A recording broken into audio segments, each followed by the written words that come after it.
Hi, I'm Stephen Orr. We gardeners love beautiful flowers and delicious vegetables. But to get those beautiful flowers and delicious vegetables, it takes a little science, and that's where soil amendments come in.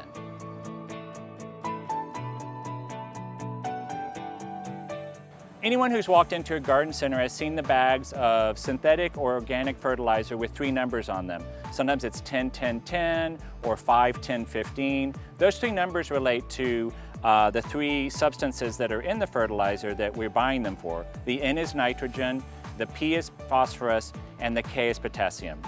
All 3 of those work together to give your plants approximately what they need with a bunch of other micronutrients, which we're going to talk about today, which create the perfect environment for your plants. Buying a fertilizer is as easy as picking up one of those bags, but as long as gardeners have been gardening, they've also been trying to figure out how to improve their soil.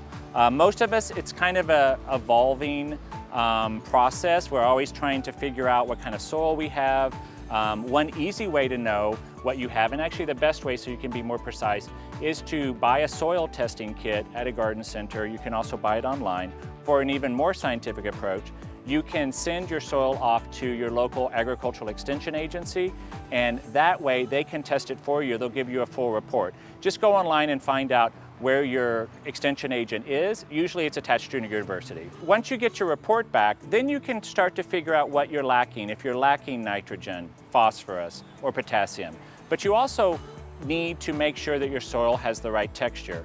One of the best ways that gardeners love to improve the texture of their soil, but also the fertility, is to use compost.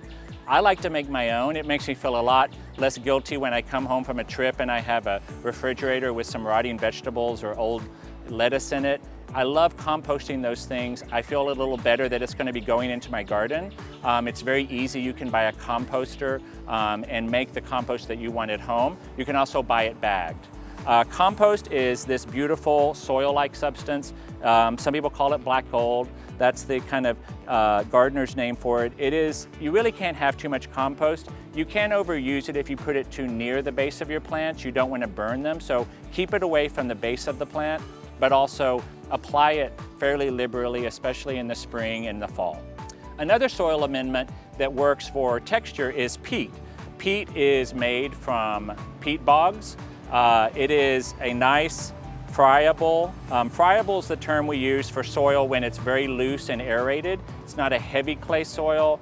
It's not a sandy soil. It is a soil that's the right texture. So peat and compost both help you get to the right soil texture.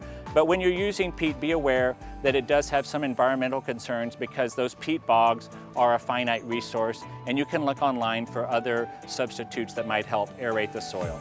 Another soil aeration is green sand. Green sand is mined off the bottom of the ocean in shallow areas. It occurs around the world. It once again is a finite resource. If you're worried about the environmental concerns, you can Google and figure out if this is something you want to use. But gardeners have been using green sand for hundreds of years. It both helps with soil texture, but it also helps because the green sand absorbs a lot of water, and it has the ability to also infuse your garden and your soil with potassium.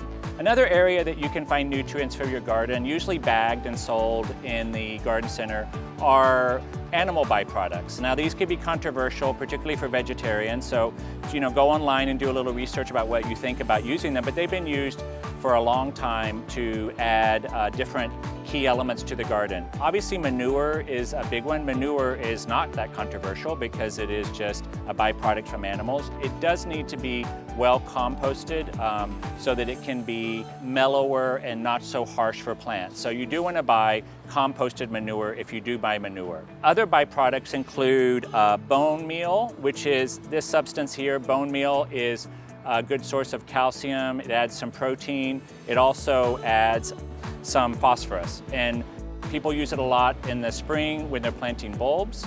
Also, there's blood meal. Blood meal is high in nitrogen. One more animal-derived product is fish emulsion. It's one of my favorites. It's a liquid.